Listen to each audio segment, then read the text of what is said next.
You, John Fitzgerald Kennedy, do solemnly swear. I, John Fitzgerald Kennedy, do solemnly swear. That you will faithfully execute the office of President of the United States. That I will faithfully execute the office of President of the United States. And will, to the best of your ability.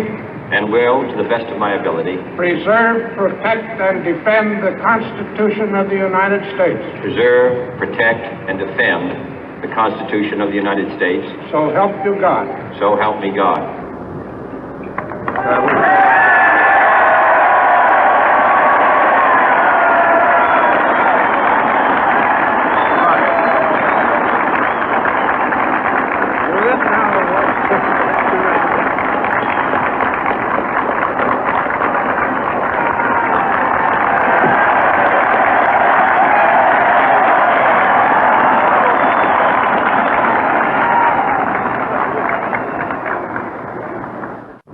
Vice President Johnson, Mr. Speaker, Mr. Chief Justice, President Eisenhower, Vice President Nixon, President Truman, Reverend clergy, fellow citizens.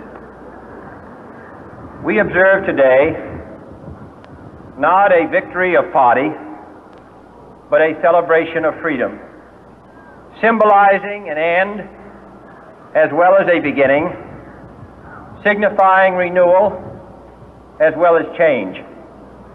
For I have sworn before you and Almighty God the same solemn oath our forebears prescribed nearly a century and 3/4 ago.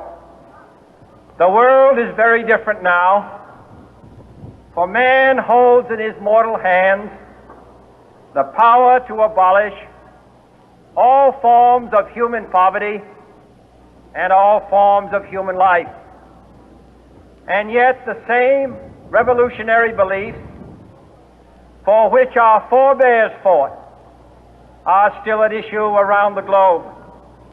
The belief that the rights of man come not from the generosity of the state, but from the hand of God. We dare not forget today that we are the heirs of that first revolution. Let the word go forth from this time and place to friend and foe alike that the torch has been passed to a new generation of Americans born in this century, tempered by war, disciplined by a hard and bitter peace, proud of our ancient heritage, and unwilling to witness or permit the slow undoing of those human rights to which this nation has always been committed and to which we are committed today at home and around the world.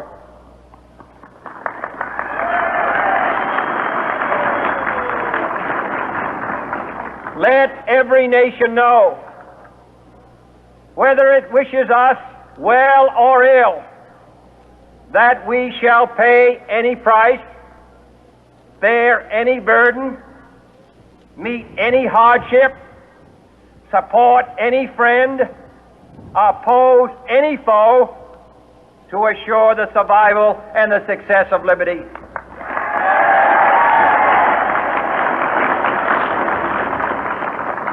This much we pledge and more.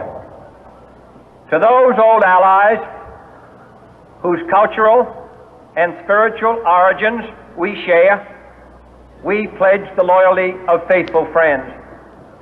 United, there is little we cannot do in a host of cooperative ventures. Divided, there is little we can do, for we dare not meet a powerful challenge at odds and split asunder. To those new states whom we welcome to the ranks of the free, we pledge our word that one form of colonial control shall not have passed away merely to be replaced by a far more iron tyranny. We shall not always expect to find them supporting our view, but we shall always hope to find them strongly supporting their own freedom, and to remember that in the past, those who foolishly sought power by riding the back of the tiger ended up inside.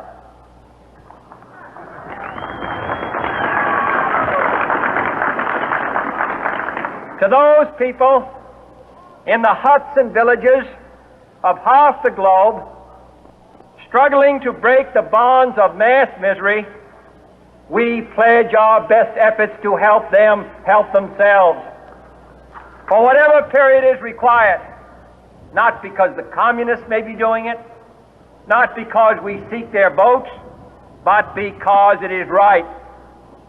If a free society cannot help the many who are poor, it cannot save the few who are rich.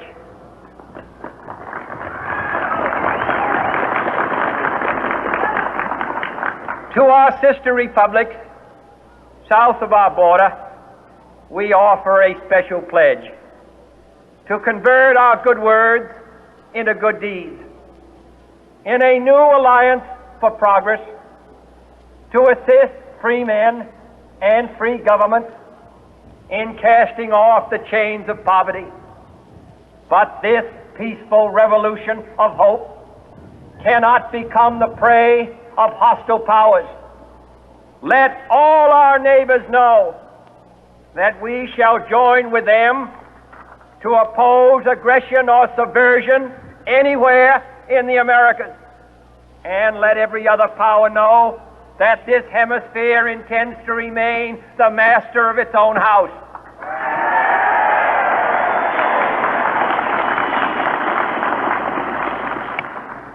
To that World Assembly of Sovereign States, the United Nations, our last best hope, in an age where the instruments of war have far outpaced the instruments of peace, we renew our pledge of support to prevent it from becoming merely a forum for invective, to strengthen its shield of the new and the weak, and to enlarge the area in which its writ may run. Finally, to those nations who would make themselves our adversary, we offer not a pledge, but a request that both sides begin anew the quest for peace. Before the dark powers of destruction, unleashed by science, engulf all humanity in planned or accidental self-destruction, we dare not tempt them with weakness, for only when our arms are sufficient beyond doubt can we be certain beyond doubt that they will never be employed.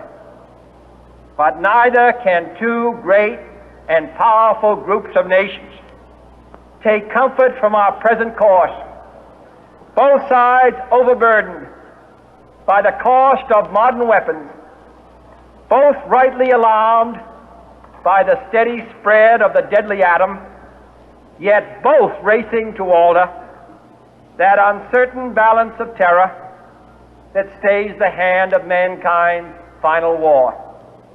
So let us begin anew, remembering on both sides that civility is not a sign of weakness, and sincerity is always subject to proof. Let us never negotiate out of fear, but let us never fear to negotiate.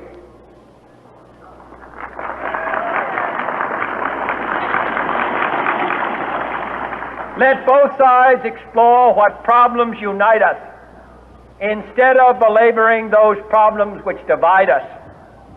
Let both sides, for the first time, formulate serious and precise proposals for the inspection and control of arms, and bring the absolute power to destroy other nations under the absolute control of all nations.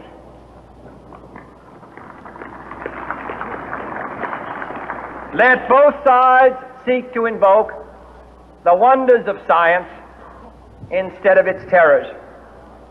Together, let us explore the stars, conquer the deserts, eradicate disease, tap the ocean depth, and encourage the arts and commerce.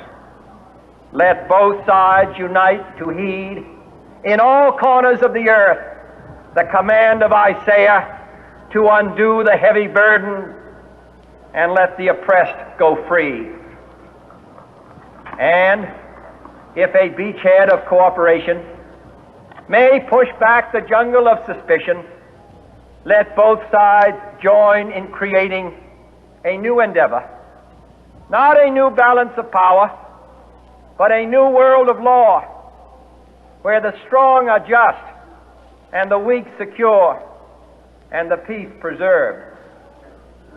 All this will not be finished in the first 100 days, nor will it be finished in the first 1,000 days, nor in the life of this administration, nor even perhaps in our lifetime on this planet. But let us begin.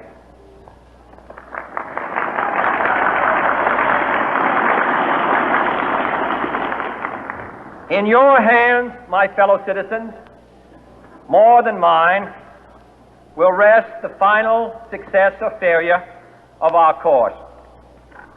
Since this country was founded, each generation of Americans has been summoned to give testimony to its national loyalty. The graves of young Americans who answered the call to service surround the globe. Now the trumpet summons us again, not as a call to bear arms, though arms we need, not as a call to battle, though in battle we are, but a call to bear the burden of a long twilight struggle, year in and year out, rejoicing in hope, patient in tribulation, a struggle against the common enemies of man, tyranny, poverty, disease, and war itself. Can we forge against these enemies a grand and global alliance, north and south, east and west, that can assure a more fruitful life for all mankind? Will you join in that historic effort?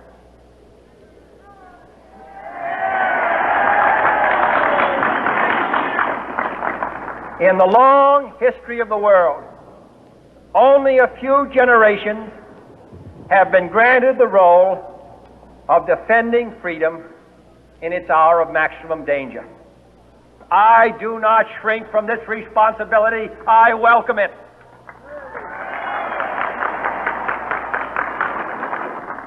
I do not believe that any of us would exchange places with any other people or any other generation.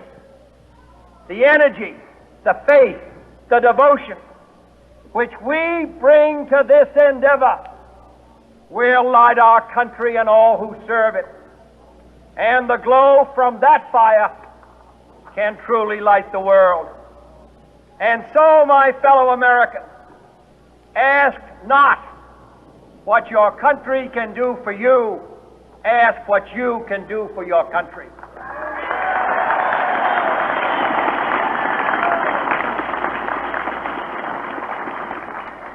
My fellow citizens of the world, ask not what America will do for you, but what together we can do for the freedom of man.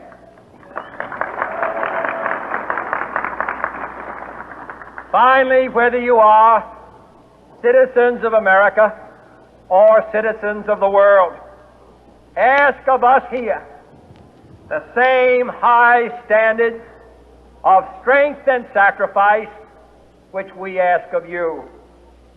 With a good conscience, our only sure reward, with history the final judge of our deeds, let us go forth to lead the land we love, asking His blessing and His help, but knowing that here on earth, God's work must truly be our own.